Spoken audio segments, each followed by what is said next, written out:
你们真的对我那么反感，那么厌恶吗？如果是这样的话，我是不是不应该再跟大家见面了？那个时期段可能大家也不太喜欢我，那我就少出来和大家见面。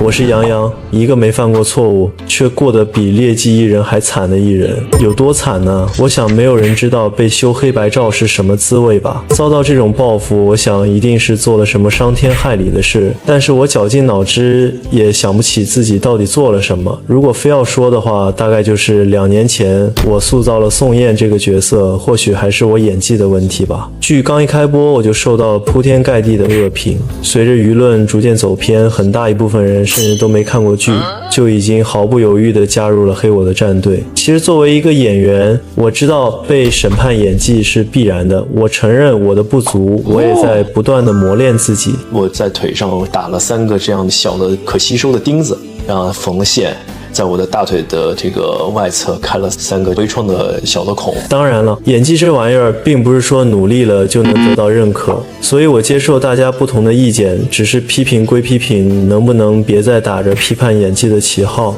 对我进行无下限的羞辱呢？其实我不太懂油腻的定义是什么，我只知道我在镜头前收敛自己，端正体态就被定义为了油腻，而我在镜头前玩嗨了，同样也被打上了油腻的标签。剪刀。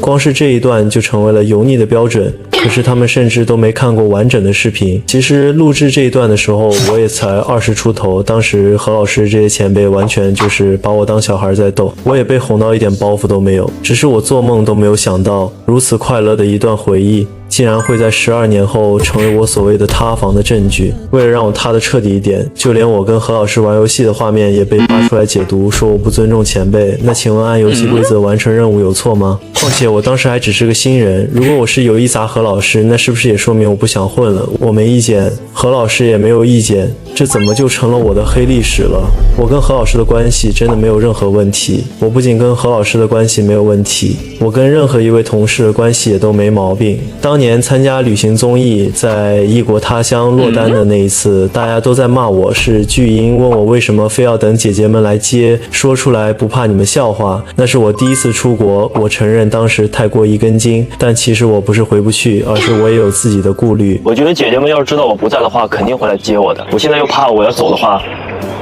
姐姐们派车过来接我，我又不在这儿。直到确认没有人来接我，我自己才回到了住所。我不太接受巨婴这个说法，我12岁就离家求学，自认为还算是一个独立的人，加上在军艺打磨了整整5年，我不仅能熟悉的料理好自己的生活，也能更加注重团队配合。你们只看到我等队友等到天黑，却没看过我面临生死关头时主动把求生的机会让出来，在布满毒气的山洞，我第一个把防毒面罩戴在了队友脸上，而我就这样被毒气中到几乎晕厥。没事吧呀？出来，行吗？其实也想坚持，但是实在是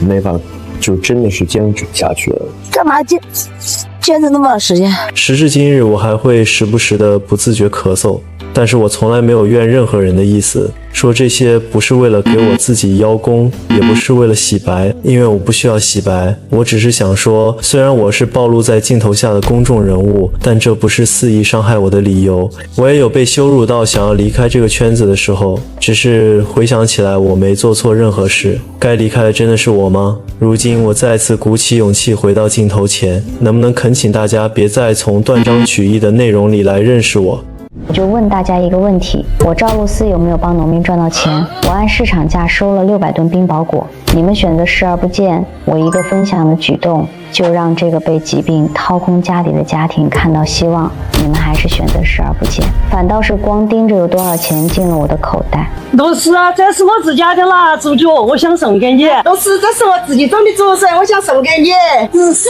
这是我自家种的蔬菜，我想送给你。家的土鸡蛋，我想送给你。按照你们的意思，这些淳朴的阿姨难道也是我找来作秀的吗？我真的不知道大家到底怎么想的。我要是真想赚钱的话，根本不用费劲巴拉的去收购苹果，再耗费大量精力制成成品，苹果的收购价几百万，而苹果汁现在的销售额也才10几万。先不说我没有任何股份，就从成本和销售额来看，我但凡打开打少，赚的都不只会是这些。但事实就是我根本没有靠卖惨圈钱，我甚至都没有带货，仅只是分享而已。我不处理怎么办呢？眼睁睁看着这几百吨苹果砸手里呗。我从来不认为我利用自己的流量是什么见不得人的事，因为我没有引导不良风气的行为，我替被家暴的女性发声，我帮助那些在网上求助的老人，我为农民解了燃眉之急。我也深知我之所以能做这些，都是仰仗着我的流量。所以我很感激你们带给我这么大的人气，我也会继续带着你们的支持去做更多积极有意义的事情。到底哪一分钱在我兜里啊？到底助不助农这个事情，钱没到你兜，钱也没到我兜，